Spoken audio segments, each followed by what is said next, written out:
sports are really important vehicles for relationships. We have purpose. We have a why. We bring people together. We connect. I feel like God is our greatest supporter and our greatest coach.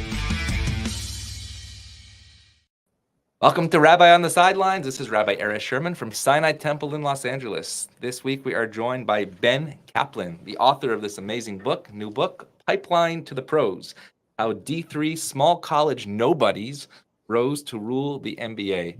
We're going to talk about your book, Ben, but also about a really fascinating story that actually brought the two of us together. So it's great to have you from Chicago. How you doing, Ben? I'm great. Thanks for having me, Rabbi. Thank you. So you do not play in the NBA. You do not work in the NBA, but you wrote a book about the NBA, which, by the way, awesome on the front cover by Woj. You love basketball. You'll devour Pipeline to the Pros. And really, during this NBA Finals, it made me look at who's on the sidelines in a very different way. So how did you decide to look at Division III basketball and see how it impacted the NBA today? Yeah, it all started with I played Division III basketball. So I went to Amherst College in Massachusetts, and I played 2 years there, my junior and senior year, actually. And after college, and, you're going to like 5-year college reunions and catching up with people and then just watching the game, I started noticing people I played with, people that coached me, people I played against. All of a sudden, they're not only working in the NBA, which was a bit of a surprise, but they're rising the ranks really quickly. And so it kind of begged the question, how widespread is this? How many of these Division III former athletes are actually working in the league and rising to these like top ranks, like head coach or general manager? So during COVID, had a little bit more time on my hands, as most people did, and started looking into it. And at the time, 12 out of the 30 NBA teams had a head coach or general manager that had played Division III basketball. So nearly half of the NBA teams were entrusting one of their top 2 leadership roles to someone like me. So that just led us down this rabbit hole of like, why did this happen? How did this happen? When did it start? When did it really pick up? And took us back to the very beginning of the league and led to this really interesting project. That's a lot of research to do just since COVID, what's in this book. How do you do it? Was it online? Was it through the NBA offices? Was it through relationships? How do you find these facts? The basketball cards, maybe? Not basketball cards. A lot of it was just starting. Where we started was, okay, who were the head coaches and general managers throughout the history of the NBA? So we started with Basketball Reference, looking at all the people that we had listed for every season, and then trying to figure out what their backgrounds were. So where did they go to college? Did they play a sport in college?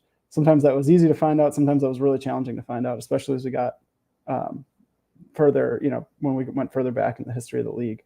And then once we found the people that we were interested in, meaning they played basketball at a Division III college or before Division III started, something that became a Division III college, it was trying to figure out how they got to the NBA. And so really digging through their past and going through newspaper archives, anything we could find in like the Sports Illustrated vault, anything online that we could possibly find, YouTube, and like looking through anything to see how they got there. And then that helped us kind of understand the rough sketch of each of these unique journeys. And then from there, it was like reading more about basketball throughout all the different eras to figure out like what was coaching, what was management, what was going on with the league as a whole. And then also figuring out who we needed to talk to. And that's where having Danny, my co-author, Danny Parkins, who's a radio host in Chicago, who has more media connections. I am not in the industry at all. Helped, get us interviews with people like Brad Stevens, Hubie Brown, Daryl Morey, the Van Gundys, and Jeff Van Gundy ended up writing the foreword to the book. Yep. So that's where we started. And then, the way these things happen, kind of like why I'm here, you talk to one person, one conversation leads to another conversation, leads to another. Yeah, I have a list of people that I would love to chat with you about. We don't have time to chat with all of them, but Van Gundy, Popovich. Let's talk about Popovich. Just a Hall of Famer. And then I just was finishing the book a couple of days ago and talking about who's at the Hall of Fame induction. There's all these D3 guys. What was the key to his success? Is it luck? Is it skill? Is it a bit of both? Because I know there's probably a lot of D3 guys like you that are not general managers that probably could also be. What is that streak of luck that people need? Yeah. This is one thing that we really did not want to shy away from in the book, was just how much luck and like happenstance play into the success of these people that reach the very top of their profession. Like, this is such a competitive industry, and there are only 30 NBA head coaching jobs, and it's much easier to figure out who the 30 best basketball players in the world are than it is to figure out who the 30 best head coaches in the world are. It's just Can you do that with the rabbis too?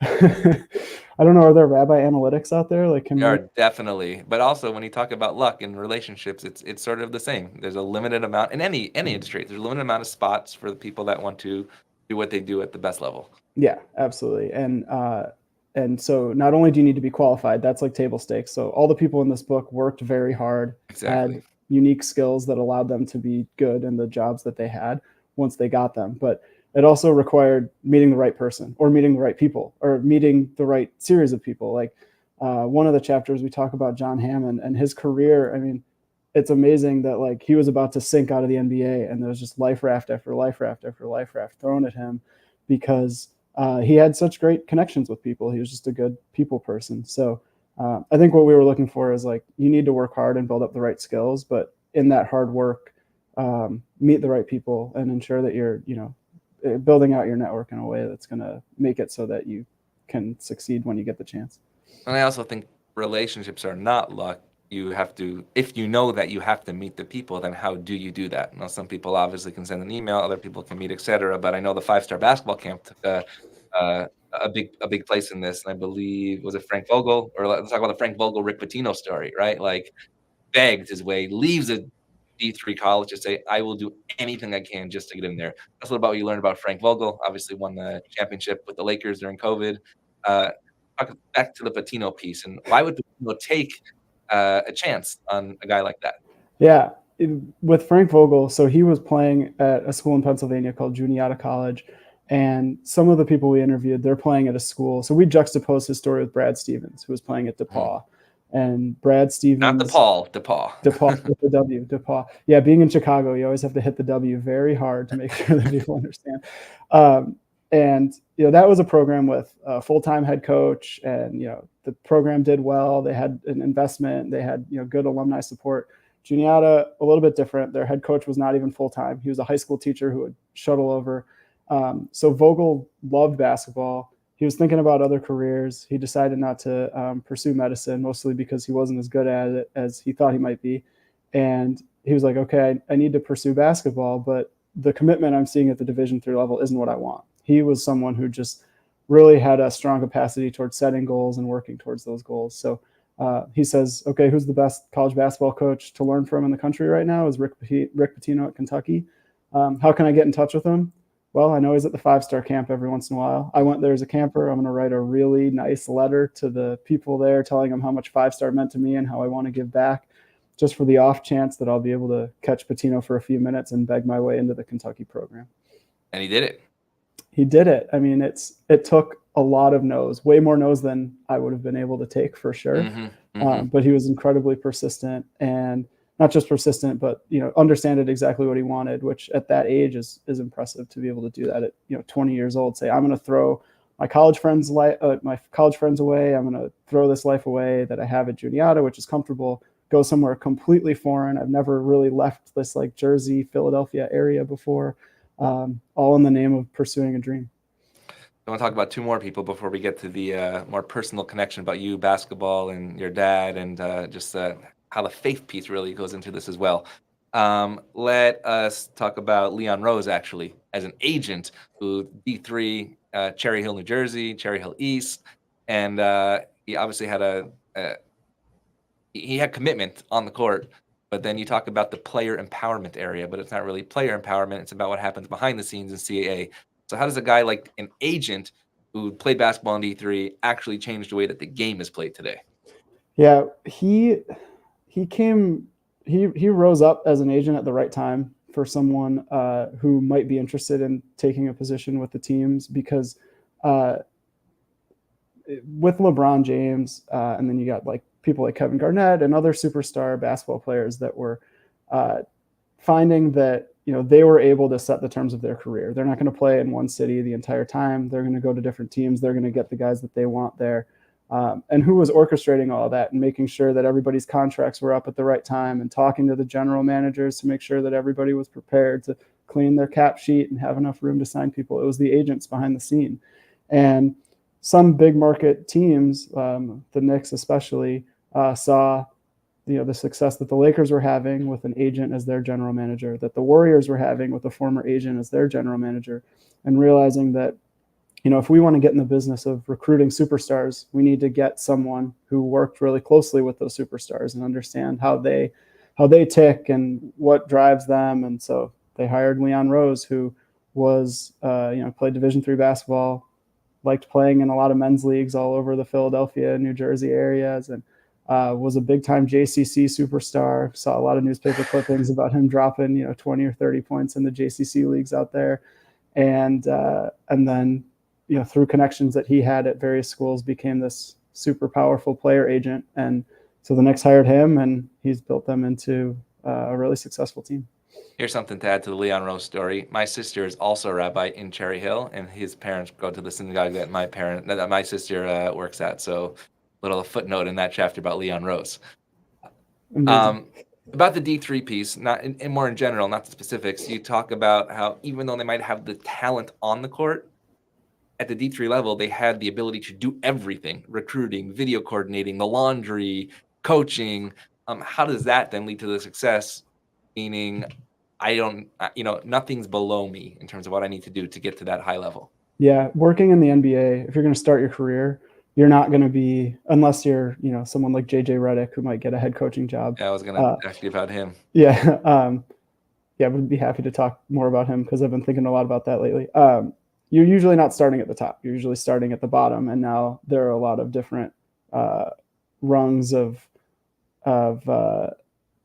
layers of interns and different assistant coaches and things like that. So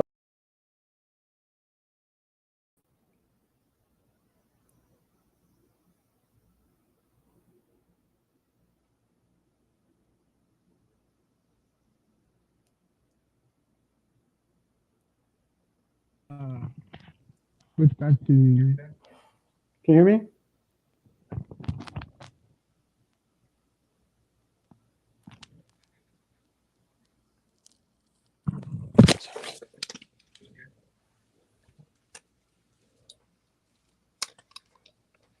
Power back on.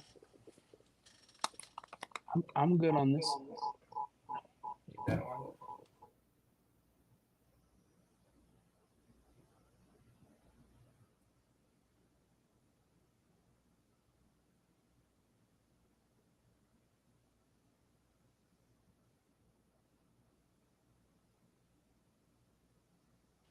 Can you hear me? Yep. Okay, sorry about that. No worries. Okay, we're gonna go from here. Okay. Yes, D3 and getting to that level. Yes. So where was I? With the jobs how they're able to get to the level without basically ever playing. Yeah, the jobs to get into the NBA is very unglamorous. So you're going to be doing things like driving people around, picking up people from the airport. There's stories about like Mike Budenholzer using free subway coupons that were in the Spurs office to feed himself and doing laundry in the facilities. And like Sam Presti was sleeping on training tables there. You're not going to be out on the court with players. You're not going to be, voicing your opinion and, saying this is what our strategy should be. You're not going to be getting a ton of free gear. Like you're going to have to doing a lot of things that are not that fun, with some, taking the intrinsic benefit of like, I love basketball and I'm just happy to be part of this. And when you play at the Division III level, no kids grow up dreaming of playing Division III basketball. Like you've already been humbled a little bit. You've been told that like, hey, whatever your dreams were, you're going to have to take them down a notch.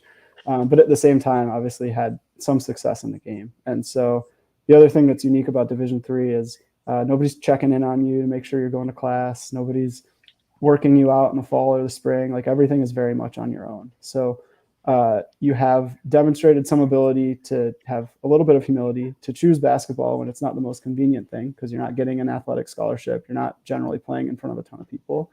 And the last point is like, you're able to work when nobody is making it easy for you. You're able to figure out how to structure work and structure your time so that you can fit everything in. Two last people before the bar mitzvah. Tom Thibodeau and JJ Redick. Tom Thibodeau, as you talk, Leon Rose hires this guy, D3, takes the Knicks to the playoffs now, pretty far into the playoffs. What's his success? Everywhere he goes, he has success in rebuilding and getting there.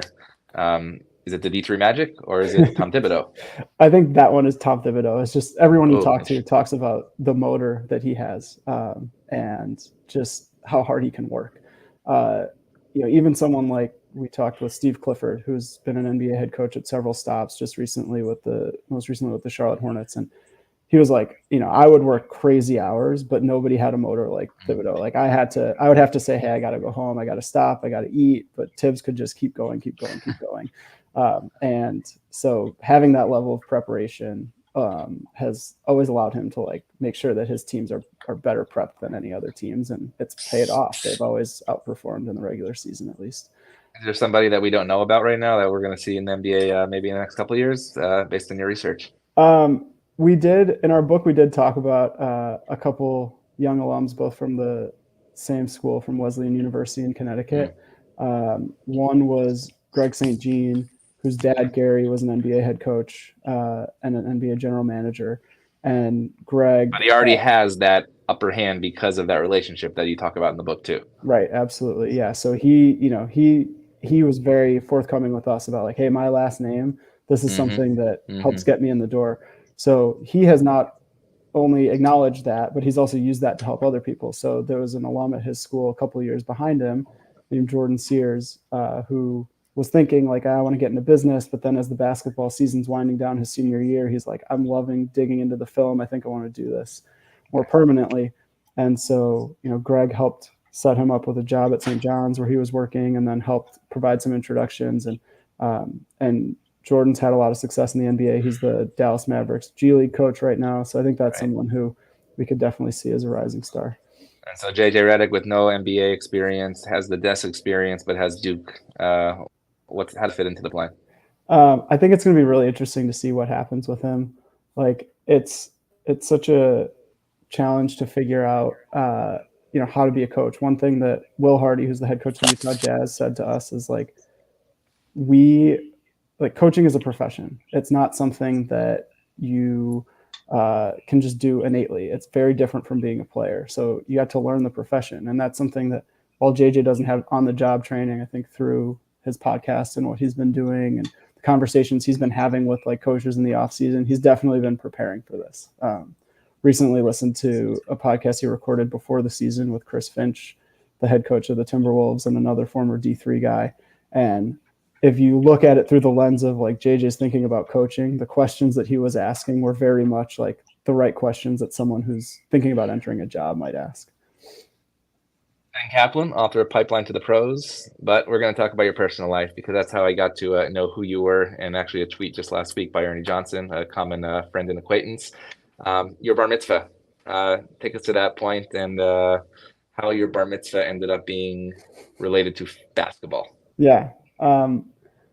My dad knew I loved basketball and I loved sports. So as something to do during the party that would be special, he started calling some local Chicago sportscasters and seeing if they would leave a message on his voicemail, just wishing me congratulations. So he started doing that and started getting some messages back and started having a fair amount of success.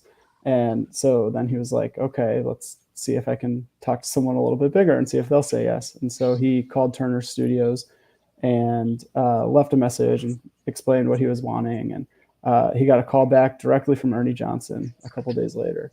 And I think the message Ernie shared was something like, yeah, we're just sitting around during the playoffs. Like we'll pull something together. And so I think he was expecting, I don't know, a tape or a message or something. And then a couple weeks later at his office, he gets a VHS, and on the cover it says the Ben Kaplan halftime report. So naturally he dropped everything and immediately ran home to pop that in the VCR and see what it was. And it was a halftime report about me leaving, I guess, junior high at the time and going right to the NBA. And then it was with Ernie Johnson and George Karl, who was the head coach of the Milwaukee Bucks at the time, and Kenny Smith, who's on the show now, and Peter Vesey, who was their kind of like guy who stirred things up. So Peter Vesey definitely had a lot of fun comments that my friends enjoyed very much about me being a ball hog and having a rap sheet and needing random drug testing and things like that. But it was definitely a huge surprise for me to see that when I was expecting a typical photo montage during the bar mitzvah party, instead having this halftime report. And pretty ironic that we're talking about that when Inside the NBA is perhaps finishing right now, which is no political commentary necessary, but the best show in basketball. And we hope that everybody makes the right decision, but we're going to leave it there. Otherwise, I was going to lose my 501c3 status as a rabbi of the synagogue. But I found out about this story just last year when somebody who was at your bar mitzvah, Meredith Shiner, reached out to me. I reached out to her of her podcast on Tablet Magazine, on Orthodox, which is called The Franchise Juice and Sports. And she said, do you know anything about bar mitzvahs and basketball? And then she said there was this Ben Kaplan kid, blah, blah, blah. And then Ernie Johnson. I said, oh my gosh, I had just interviewed Ernie Johnson, texted him. He said, Ben Kaplan, oh my gosh. Because tell us the postscript of that story 30 years later. Yeah, so when it was a little over 2 decades later, and 2021, my dad was sick. He was diagnosed with cancer, and it was pretty advanced at the time, and he was not doing well. So he was diagnosed in the fall, and then in the winter, wanted to get him some gifts for the holidays. And generally what I do for family members is buy them books. So I bought him some books that I thought he would enjoy, and he just kind of looked at them. And I realized between the pain that he's dealing with and like the fog from chemo, he's not going to be able to read these. So I got him something that he would very much like to enjoy, but it's just a reminder of the condition that he's in. So I felt pretty bad about that. Not that he was making me feel bad, but it's like, I need to get him something really special for the next occasion. So I thought back to what was the best gift he ever got me. And I thought about that halftime report. And so I found an email for Ernie Johnson's publicist and sent him a note, very similar to what my dad did for me 20-something years earlier, and got a note back from Ernie. He asked some questions about my dad, and then he sent an incredibly kind video just from his backyard after spending some time with his grandkids and talking about his own cancer journey and sharing some words of advice and just being kind and inspiring the way Ernie always is.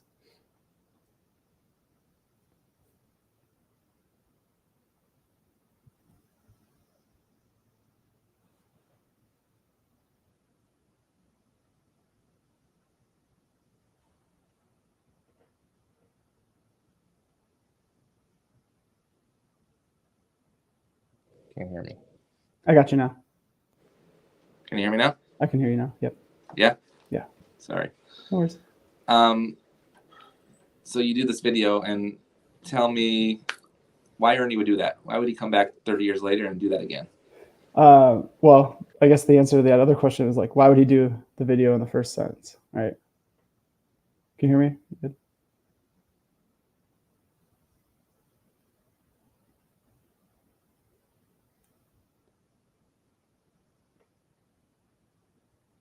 Can you hear me now? Yep. Yeah, I can't hear him though. Give me 1 second. Yep. Say hello. Hello? No. No. Here. Shut this off. Mm-hmm. Sorry, everybody, for technical difficulties. We'll be right there with Ben Kaplan. It's worth the wait, I promise. Just make sure our audio is working here.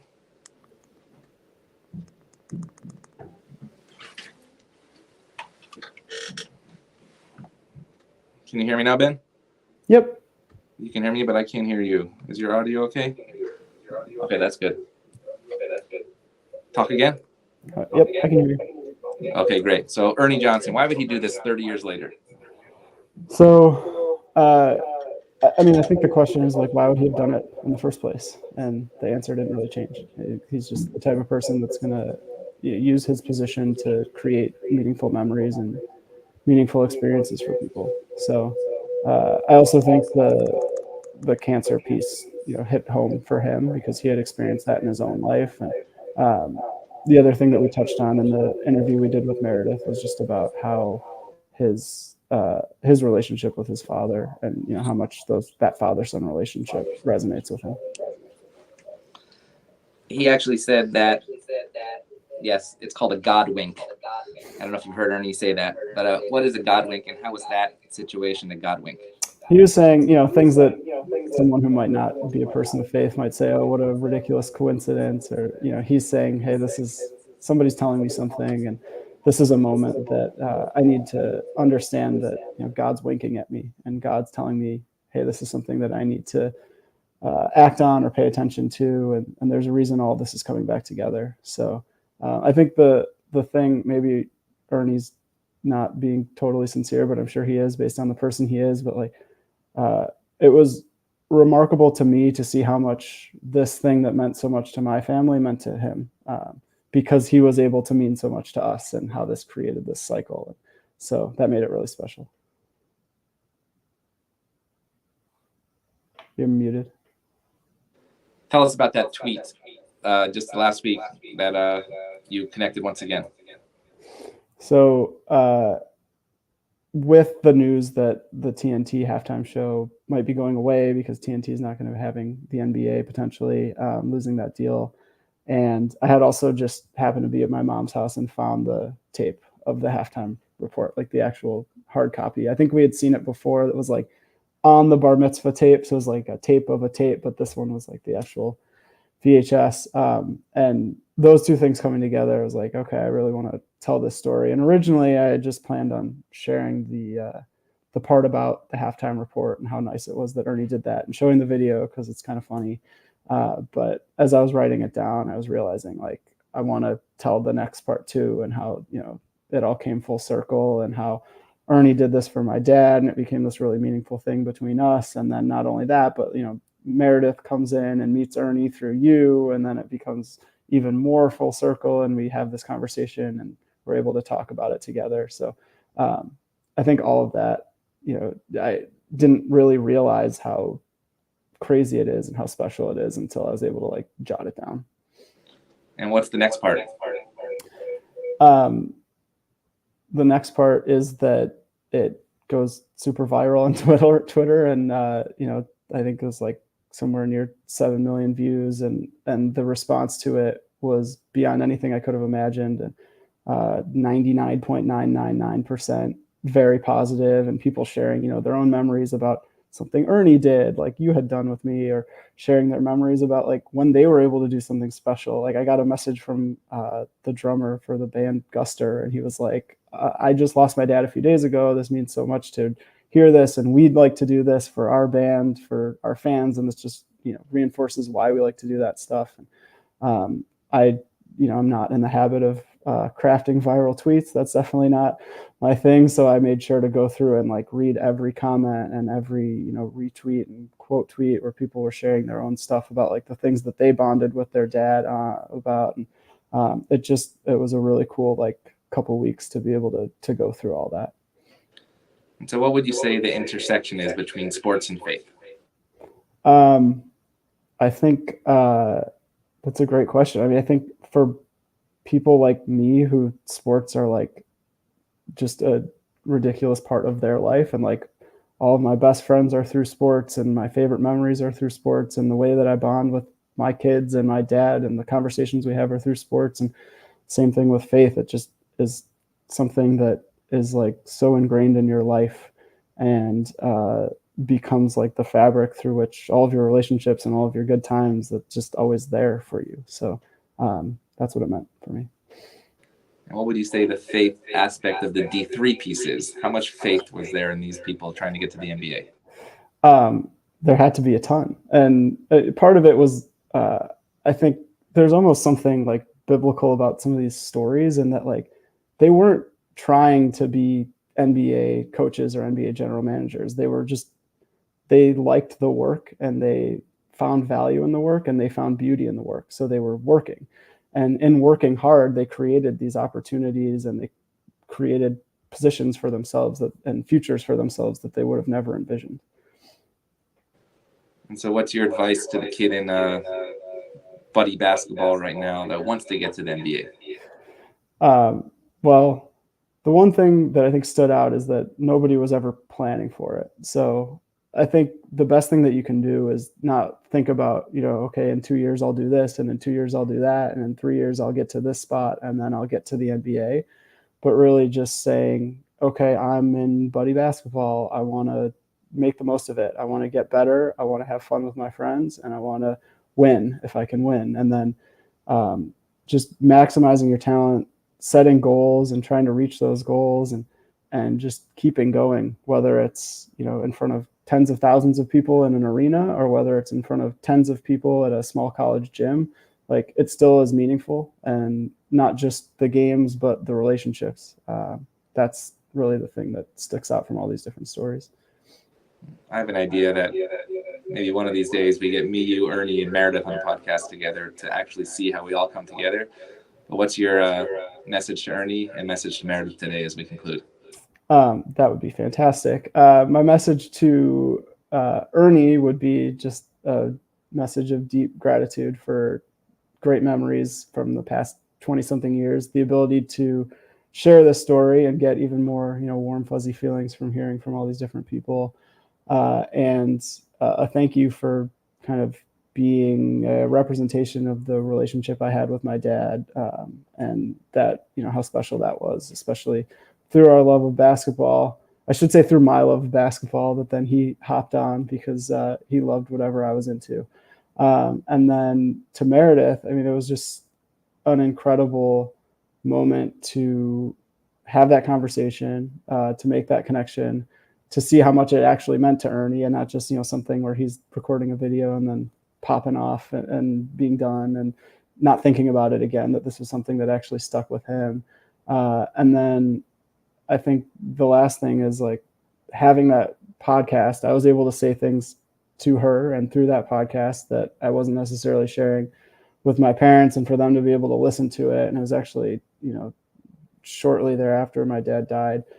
So for him to be able to hear that, it became a really special memory and memento for us. Well, know that for us to be able to hear that, it was not just a memento, but an inspiration that continues to carry us from day to day, not just during the NBA season. When the cameras turn off, we know what's in our hearts and souls. We are so honored that Ben Kaplan, author of Pipeline to the Pros, good friend of Rabbi on the Sidelines, joins us on this episode. Ben, so nice to meet you, and we look forward to seeing you soon. Thank you for having me. Thank you.